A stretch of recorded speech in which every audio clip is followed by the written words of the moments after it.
बिस्मिल्लाहिर्रहमानिर्रहीम dear students, कैसे हो? उम्मीद है आप सब लोग ठीक होंगे और बखैरियत होंगे। आज का जो हमारा टॉपिक है that is about of the mechanism of coordination. यानी हमने 10th क्लास बायोलॉजी की 3rd चैप्टर शुरू की है और इसमें फ़र्स्ट लेक्चर तो हो गया था। हमने coordination and nerves coordination, chemical coordination के ऊपर बात की थी और आज हमारे पास लेक्चर नंबर 2 है जिसके अंदर हम मैकेनिज़्म ऑफ कोऑर्डिनेशन जानेंगे। तो चलिए टॉपिक की तरफ चलते हैं। हमारे पास है मैकेनिज़्म ऑफ कोऑर्डिनेशन। मैकेनिज़्म का मतलब होता है तरीक़ेकार। अगर मैं ये बात भी कह दूं कि मैकेनिज़्म का मतलब होता है स्टेप बाय स्टेप तरीक़ेकार, तो स्टेप बाय स्टेप तरीक़ेकार हम जानेंगे कोऑर्डिनेशन के बारे में। तो नर्व्स कोऑर्डिनेशन हमने कहा था कि वो कोऑर्डिनेशन होता है जो हमारे पास नर्व सिस्टम के ज़रिए से हो। यानी वो कोऑर्डिनेशन जो नर्व सिस्टम के ज़रिए से हो, इसको हमने कहा था कि nerves coordination in higher animal, यानी हायर एनिमल जानदारों में कंसिस्ट होता है, शामिल होता है फॉलोइंग पार्ट्स पर, फॉलोइंग स्टेप्स पर। ठीक है, तो हमारे पास हायर एनिमल में जो कोऑर्डिनेशन होता है ये फॉलोइंग स्टेप पर मुश्तमिल होता है। तो फर्स्ट ऑफ ऑल हमारे पास क्या है? स्टिमुलस है। स्टिमुलस हमारे पास क्या होता है? स्टिमुलस हम एक्सप्लेनेशन के साथ नीचे समझेंगे, लेकिन सिंपल आप ये बात ज़हन में रखें कि स्टिमुलस फर्स्ट स्टेप है कोऑर्डिनेशन, मैकेनिज़्म ऑफ कोऑर्डिनेशन की। तो स्टिमुलस भी कहते हैं एंड या रिसीविंग स्टिमुलस भी कहते हैं। यानी यहाँ पर हमारे पास क्या होगी? अब ये स्टिमुलस जो होगी रिसीव होगी, इसलिए हम स्टिमुलस को रिसीविंग स्टिमुलस भी कहते हैं। सेकेंड स्टेप है हमारे पास मैकेनिज़्म ऑफ कोऑर्डिनेशन के अंदर रिसेप्टर। अच्छा, अब रिसेप्टर क्या होती है वो हम नीचे जाएंगे, लेकिन आप सिंपल याद रखें कि रिसेप्टर्स हमारे पास सेकेंड स्टेप है मैकेनिज़्म ऑफ कोऑर्डिनेशन की। एंड रिसेप्टर को हम प्रोड्यूसिंग रिस्पॉन्स भी कहते हैं। यानी ये जो रिसेप्टर्स हैं ये रिस्पॉन्स देगी, यानी ये जवाब देगी किस चीज़ की? स्टिमुलस की। तो ये हमारे पास रिस्पॉन्स भी हमारे पास क्या करेगी? प्रोड्यूस करेगी, इसलिए इसको हम प्रोड्यूसिंग रिस्पॉन्स भी कहते हैं। थर्ड हमारे पास है कंट्रोल सेंटर। कंट्रोल सेंटर या इसको हम कह सकते हैं CNS। सी का मतलब होता है सेंट्रल, एन का मतलब होता है नर्व्स और एस का मतलब होता है सिस्टम, यानी सेंट्रल नर्व सिस्टम भी इसको हम कहते हैं। थर्ड हमारे पास है मैसेज टू कोऑर्डिनेटर। यानी मैसेज टू कोऑर्डिनेटर मीन्स इसको हम कोऑर्डिनेटर भी कहते हैं। तो कोऑर्डिनेटर, CNS, कंट्रोल सेंटर, ये हमारे पास इसको कहा जाता है। फोर्थ है हमारे पास लास्ट स्टेप जो हमारे पास मैकेनिज़्म ऑफ कोऑर्डिनेटर की है वो हमारे पास इफेक्टर्स। अब हमारे पास इफेक्टर्स क्या होता है? इफेक्टर को हमारे पास दूसरा नाम दिया जाता है मसल्स एंड ग्लैंड, क्योंकि इफेक्टर्स के अंदर मसल्स प्लस ग्लैंड्स होती है, या इफेक्टर मसल हो सकती है या इफेक्टर हमारे पास ग्लैंड हो सकती है, इसलिए हम कह सकते हैं इसको मसल्स एंड ग्लैंड भी इसको हम कह सकते हैं। आप जानते हैं इन stimulus, receptors, control centre, effector, ये जो स्टेप्स हैं इसके बारे में अब हम एक्सप्लेनेशन के साथ समझेंगे। तो फर्स्ट ऑफ ऑल हमारे पास क्या है? स्टिमुलस है। स्टिमुलस हमारे पास क्या होती है? एनी चेंज, कोई भी चेंज इन इंटरनल, अंदरूनी और एक्सटर्नल या बैरूनी इन्वायरमेंट, माहौल में ऑफ ए बॉडी। जिस्म के इंटरनल यानी अंदरूनी, जिस्म के एक्सटर्नल इन्वायरमेंट में जो भी चेंजेस आते हैं, जैसे कि फॉर एग्जांपल टेम्परेचर का बढ़ना, कम होना, इंक्रीजेस, डिक्रीजेस, ये हमारे पास स्टिमुलाई है। तो स्टिमुलस कोई भी चेंज है which causes a response is called stimulus, जो रिस्पॉन्स का वजह बनता है। अब सिंपल कह सकता हूँ मैं कि जब टेम्परेचर बढ़ता है ये स्टिमुलस है, और फिर आपका जिस्म इसके नतीजे में स्वेट यानी पसीना खारिज करती है, पसीना खारिज होती है, तो हमारे पास ये रिस्पॉन्स हो गया। तो स्टिमुलस वो होता है जो रिस्पॉन्स का वजह बने, जो जवाब का वजह बने। ठीक है, दूसरा हमारे पास, अब आपको कुछ दुश्वारी ज़रूर होगी इनमें आप उस तरह उस लेवल में आप नहीं समझ पा सकते कि जिस तरीके से मैं आप एग्जांपल के साथ आपको समझाऊंगा। ये एग्जांपल नंबर 1, एग्जांपल नंबर 2, फिर कोई भी प्रॉब्लम्स, कोई भी डाउट इन वर्ड्स के अंदर आपको नहीं रहेगी इंशाल्लाह। सिंपल ये आप जहन में रख के फिर एग्जांपल के साथ आपको मुकम्मल ये क्लियर हो जाएगी। तो हमारे पास रिसेप्टर्स हैं। अब रिसेप्टर्स का क्या मतलब है? It is a cell. ये हमारे पास सेल हो सकता है, टिश्यूज़ हो सकती है, ऑर्गन्स हो सकता है, और या सेंसर। तो रिसेप्टर को हम ये भी कह सकते हैं कि receptor as a cell level पर हो, यानी ये एक सेल हो सकता है रिसेप्टर, टिश्यूज़ हो सकती है, ऑर्गन हो सकता है, या आप कह सकते हैं सेंसर हो सकता है जो सेंस करता है, यानी सेंसर भी हो सकता है। विच रिसीव, जो रिसीव करते स्टिमुलस को इज कॉल्ड रिसेप्टर्स। हमारे पास स्टिमुलस को रिसीव करने वाला वो टिश्यू भी हो सकती है, वो सेल भी हो सकता है, वो ऑर्गन भी हो सकता है, एंड वो सेंसर भी हो सकता है। और ये जो ऑर्गन, टिश्यू, सेल, सेंसर है, दिस इज कॉल्ड रिसेप्टर। ये हमारे पास रिसेप्टर मीन्स रिसीव करने वाला, ठीक है। थर्ड हमारे पास है कंट्रोल सेंटर। अच्छा, कंट्रोल सेंटर हमारे पास क्या होता है? कंट्रोल सेंटर को हमने कहा था क्या, कंट्रोल सेंटर को CNS, सेंट्रल नर्वस सिस्टम भी कह सकते हैं, या कोऑर्डिनेटर भी कह सकते हैं।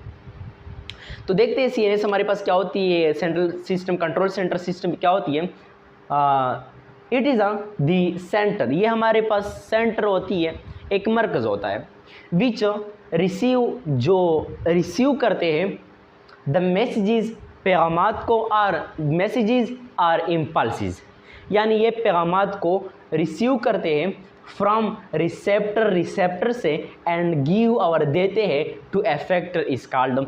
अच्छा, कंट्रोल सेंटर हमारे पास वो मरकज़ होता है।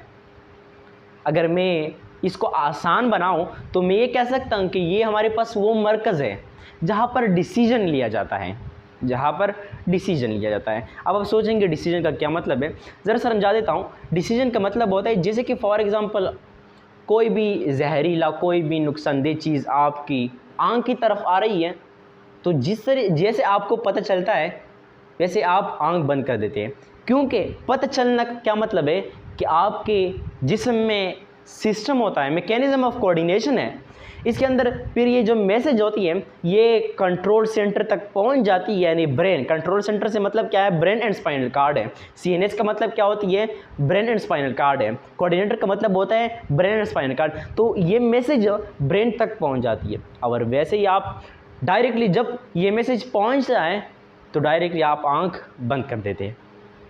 तो आप ये ध्यान में रख सकते हैं कि ये जो कंट्रोल सेंटर है इसमें डिसीजन लिया जाता है। ब्रेन इसको कह देते हैं किसी आप आँख बंद कर दे। और अगर आप कह दें कि जब ऐसे तो नहीं होते क्या ना कि कोई भी नुकसानदेह चीज़ आ रही हो और आप ऐसे ही आँख खुले रख के, नहीं, ऐसा नहीं होता, बल्कि आपकी जहन में आपके जो CNS होती है इसमें डिसीजन प्रिपेयर होता है, ठीक है। तो कंट्रोल सेंटर वो होता है जो मैसेज रिसीव करता है, कहाँ से, रिसेप्टर से, एंड और फिर देता है एफेक्टर्स को डिसीजन के बाद। जब वो एनालिसिस तैयार कर, जब वो जायज़ा ले, तो फिर हमारे पास क्या करता है, एफेक्टर को देता है। तो हमारे पास ये कंट्रोल सेंटर। अब लास्ट पार्ट जो है इसके बाद हम एग्जाम्पल में हम खूबसूरती से समझेंगे, वो हमारे पास एफेक्टर्स। अब एफेक्टर्स क्या होता है, दीज आर ऑर्गन्स, ये ऑर्गन्स भी होते हैं, और ये टिश्यूज़ भी हो सकती है, विच जो गिव देते हैं टू रिस्पॉन्स जवाब देते हैं, किसको, टू दैट मैसेज, ऐसे मैसेजेस की विच रिसीव फ्रॉम CNS। हमारे पास एफेक्टर्स वो होते हैं जो जवाब देते हैं, एफेक्टर्स वो होते हैं जो जवाब देते हैं किस मैसेज की, उस मैसेज की जो कंट्रोल सेंटर ने किसको दिया था, गिव टू एफेक्टर। यानी वो मैसेज जो कंट्रोल सेंटर ने एफेक्टर को दिया था, उस मैसेज के अंडर वो क्या करते हैं, जो एफेक्टर्स होती है ये रिस्पॉन्स करती है। सो हमारे पास these are muscles and gland. ये जहन में आपने ये बात बिल्कुल रखनी है कि हमारे पास जो एफेक्टर्स होती है ये मसल्स होते हैं एंड ग्लैंड्स होते हैं, ठीक है भाई। तो हमारे पास ये अब कंप्लीट हो गई। तो हम एग्जाम्पल के साथ समझेंगे। देखिए अब हमारे पास एग्जाम्पल लेता हूँ कि इन्वायरमेंट में टेम्परेचर ज़्यादा हो गई। अब जब इन्वायरमेंट में टेम्परेचर ज़्यादा हो गई तो ये एक चेंज है, माहौल में चेंज है। अगर गर्मी है और अचानक सर्दी आए, बारिश हो जाए, तो ये एक इन्वायरमेंट में चेंज हो गई, ये एक तब्दीली हो गई। अब हमारे पास टेम्परेचर बढ़ गया तो आपकी जिस्म जो है ना, आपकी जिस्म ये स्वीट खारिज करते हैं, यानी पसीना खारिज करती है। अब कैसे ये आपका जिस्म जो है ना पसीना खारिज करता है वो देखते हैं। फर्स्ट ऑफ ऑल स्टिमुलाई होता है, और स्टिमुलाई हमने कहा था कि स्टिमुलाई हमारे पास क्या होती है या एंड ये बात जगह जहन में रख के बाज़ बच्चे इसमें कन्फ्यूज़ हो जाते हैं कि स्टिमुलाई और स्टिमुलस में फ़र्क क्या है। स्टिमुलस हमारे पास सिंगुलर है, ये वाहिद है, एंड स्टिमुलाई ये प्लूरल है, ये जमा है। तो हमारे पास स्टिमुलस आ गई यानी टेम्परेचर बढ़ गई, ये एक चेंज है टेम्परेचर, स्टिमुलाई टेम्परेचर बढ़ गई। उसके बाद ये स्टिमुलस जो होती है ये रिसीव किया जाएगा बाय रिसेप्टर। तो रिसेप्टर हमारे पास ये मैसेज टेम्परेचर रिसीव करता है, और रिसेप्टर हमारे पास क्या है, यहाँ पर रिसेप्टर हमारे पास स्किन है। ज़हन में रखिए कुछ बात कि रिसेप्टर्स हमारे पास क्या क्या हो सकते हैं। तो रिसेप्टर्स हमारे पास स्किन भी हमारे पास रिसेप्टर है, एंड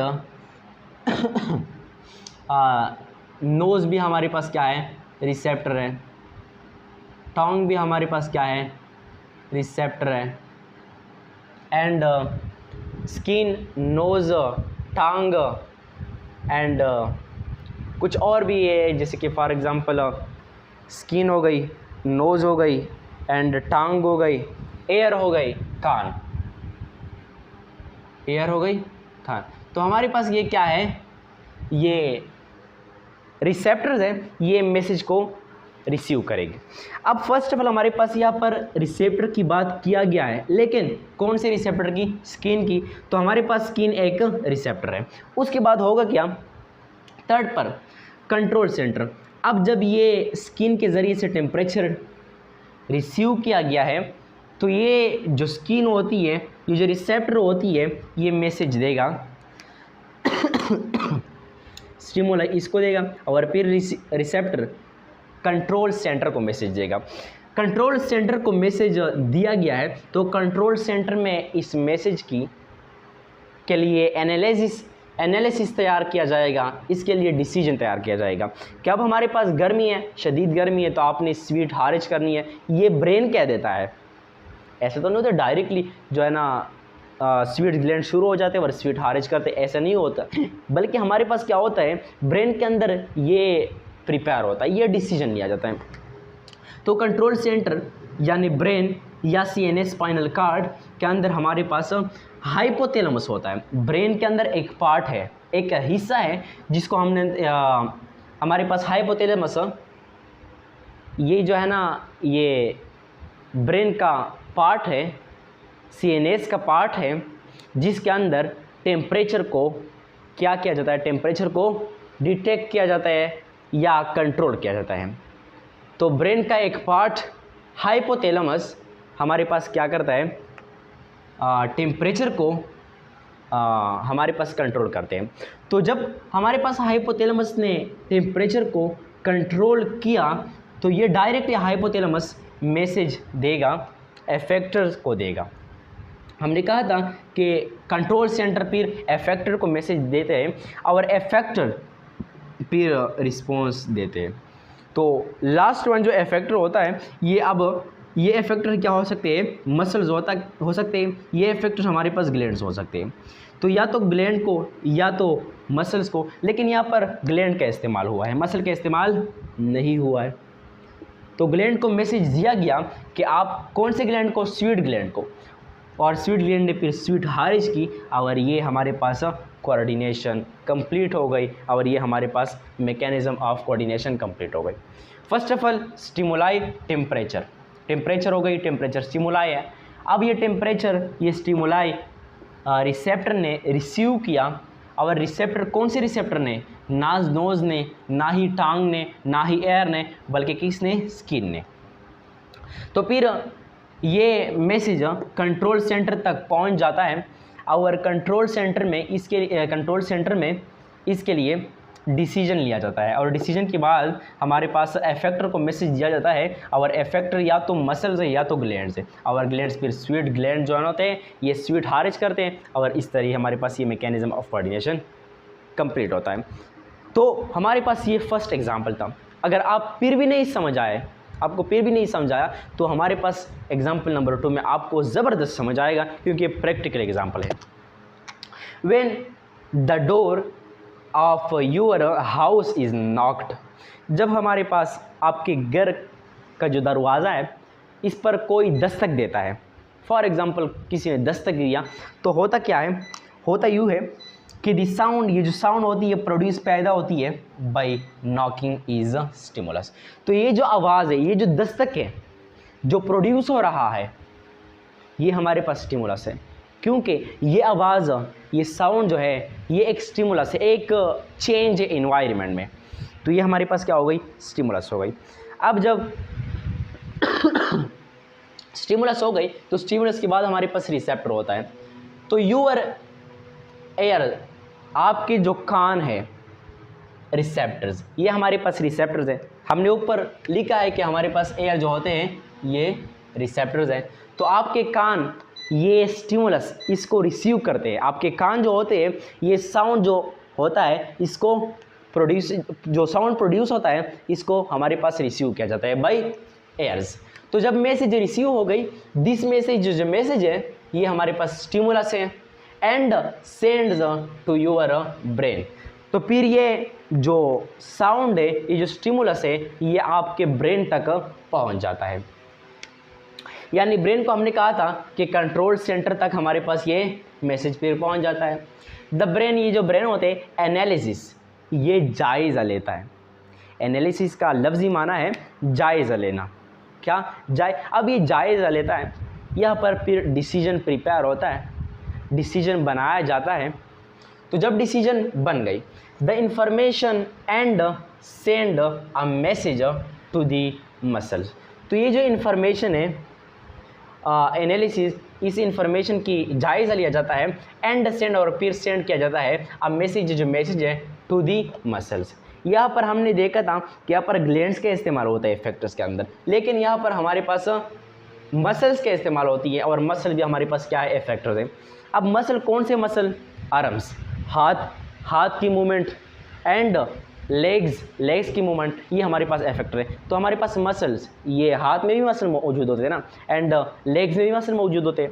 तो ये इफेक्टर को मैसेज सेंड किया जाता है टू मूव, के मूव करे and take you to the door. और फिर जब आप जाते हैं तो दरवाज़ा खोल लेते हैं, you to the door, door तक आप पहुंच जाते हैं। दिस सिग्नल, ये सिग्नल आर कम्युनिकेट, ये आपको कम्युनिकेटेड किया जाता है, आपको कम्युनिकेट किया जाता है to the hands to move and open the door.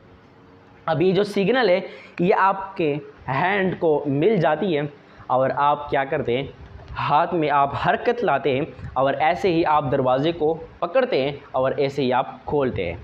तो आपने जब दरवाज़ा ऐसे खोल दिया तो हमारे पास ये दरवाज़ा खोलना, या आप मसल पर कर रहे हैं ना, और मसल हमारे पास क्या है, इफेक्टर है। और अब अभी हमने कहा है कि इफेक्टर जो हमारे पास क्या है, ये रिस्पॉन्स देते हैं। यानी आप देख सकते हैं रिस्पॉन्स टू दैट मैसेज, उस मैसेज की रिस्पॉन्स देते हैं जो CNS ने उसको भेजी है। तो यहाँ पर जो है ना इफेक्टर हमारे पास लास्ट पार्ट आता है और इस तरीके से हमारे पास फिर मैकेनिज्म ऑफ कोऑर्डिनेशन कंट्रोल, जो मैकेनिज्म ऑफ कोऑर्डिनेशन जो होती है ये कंप्लीट होती है। यानी आप देख सकते हैं यहाँ पर जो फर्स्ट ऑफ ऑल स्टिमुलाई था, इस स्टिमुलाई को यहाँ पर कंट्रोल किया गया, ये मुकम्मल फंक्शन कंप्लीट हो गई। इस तरीके से आप स्टिमुलाई देख सकते हैं, टेम्परेचर को कंट्रोल किया गया, ये हमारे पास क्या है, कोऑर्डिनेशन हो गई और कोऑर्डिनेशन के ज़रिए से हमारे पास कंट्रोल हो गया। तो अगर आप लोग समझ चुके हैं और वीडियो पसंद आई हो तो वीडियो को लाजमी लाइक करके चैनल को ज़रूर सब्सक्राइब करना। और हाँ, हमारा एक और टिकटॉक अकाउंट भी है, वो भी H दानिश इंस्पायर के नाम से है, तो वो भी लाइक करें, फॉलो करें, क्योंकि उस पर भी हम कुछ जो है ना MDCAT की जो क्वेश्चंस होते हैं या इसकी जो शॉर्ट होती है, जो ज़्यादातर MCQs में आते हैं, जिसकी चांस बहुत ज़्यादा होती है, जो ज़्यादा मिल जाते हैं MDCAT ईटा वगैरह जो टेस्टेज होती है, इसके अंदर जो MCQs होते हैं वो हम जो है ना इस 10th क्लास की जो टेक्स्ट बुक है इससे हम इसको हल करते हैं। तो वो भी फॉलो करें, लाइक करें। अल्लाह हाफिज़।